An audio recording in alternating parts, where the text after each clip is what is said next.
Olá pessoal, bem-vindo ao canal do Professor Ed Wagner. Eu sou Marcos Ed Wagner, mestre em Direito pela PUC de São Paulo, professor aí completando 20 anos agora em junho de 2020.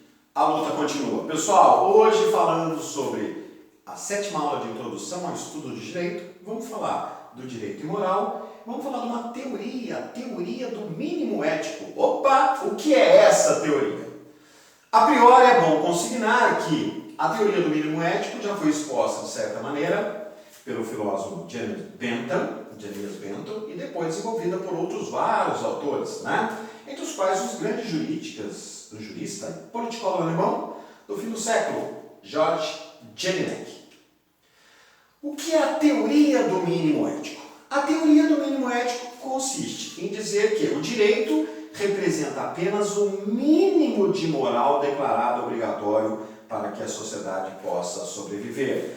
Nós já vimos na aula passada que a sociedade precisa de um regramento para poder viver em harmonia, para pregar o respeito, a obediência à norma, aos valores.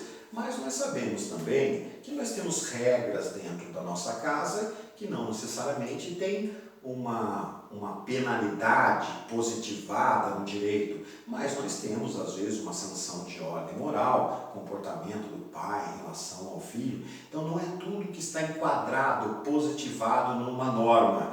Então nós dizemos que o direito representa apenas um mínimo de moral declarado obrigatório. Por quê? Porque como nem todos podem ou querem realizar de maneira espontânea as obrigações morais, é dispensável armar do que de força, então essa coercibilidade, certos preceitos éticos para que a sociedade não sossobre, para que a sociedade não decaia, para que a sociedade possa viver em harmonia. Então a moral, em regra, dizem os adeptos dessa doutrina, é cumprida de maneira espontânea. Mas o ser humano é o ser humano, como as violações são inevitáveis, é indispensável para que se impeça com mais vigor e rigor a transgressão dos dispositivos que a comunidade considerar indispensável à paz social. Eu normatizo condutas que devem ser respeitadas, se não forem, eu vou impor o poder coercitivo do Estado, o poder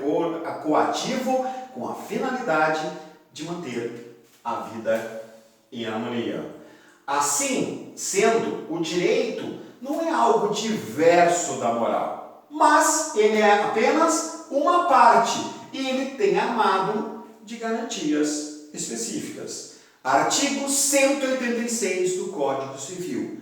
Todo aquele que causa prejuízo ao outro tem de indenizar. Tá? Nossos cumprimento das regras sociais.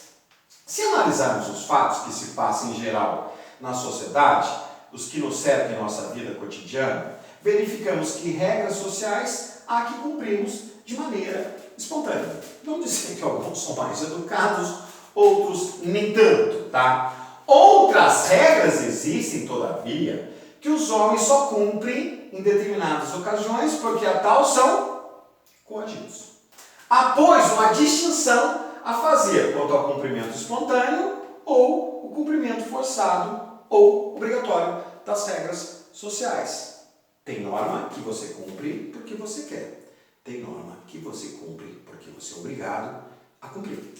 Tá? Qual dessas categorias pertence à moral? Cumprimento espontâneo, cumprimento forçado e obrigatório. Podemos dizer que a moral é o mundo da conduta espontânea. Ela se encontra em si mesma a própria razão de existir. Eu cumpro por preceito moral, por princípio, não porque eu sou obrigado a cumprir aquilo. O ato moral, então, implica a adesão do espírito ao conteúdo da regra. Eu cumpro porque assim eu desejo. Então eu só tenho, na verdade, o que chamamos de moral autêntica quando o indivíduo, por um movimento espiritual espontâneo, realiza o ato enunciado pela norma. Você verifica às vezes que tem sociedade, que a pessoa chega para outra, cumprimenta, abaixa a cabeça, natureza, não é obrigado necessariamente, mas tem muita gente que acha que aquilo moralmente, antigamente chegava, deixava a mão de uma pessoa. Então são regras, né, determinadas que algumas sociedades cumprem, as outras não, mas vai depender também da sua cultura, da sua história, da sociologia, da filosofia, da política, outros preceitos normativos, tá? O que nos interessa agora? Não é possível conceber o ato moral forçado, fruto da força ou da coação, porque ninguém pode ser bom pela violência. Não obstante eu saber que algumas pessoas só cumprem determinadas regras porque elas são obrigadas. Mas moralmente falando, ela não teria obrigação. Ela cumpre porque o seu espírito espontaneamente assim deseja. Tá? Eu tenho no direito coação. O cumprimento obrigatório da sentença satisfaz o mundo jurídico, mas continua a lei ao campo da moral, porque a moral não pode ser forçada. Isso não demonstra que existe em direito e moral uma diferença básica. A moral é incoercível, o direito é coercível. As normas jurídicas positivadas são dotadas da coercibilidade. Então, o que distingue o direito da moral é a coercibilidade. Tá, e o que é essa coercibilidade? Para finalizar o nosso encontro, é uma expressão técnica que serve para mostrar a plena compatibilidade que existe entre o direito e a força. Eu dou poder coercitivo ao Estado para que as regras devam ser cumpridas e eu possa então viver em harmonia. Beleza, gente?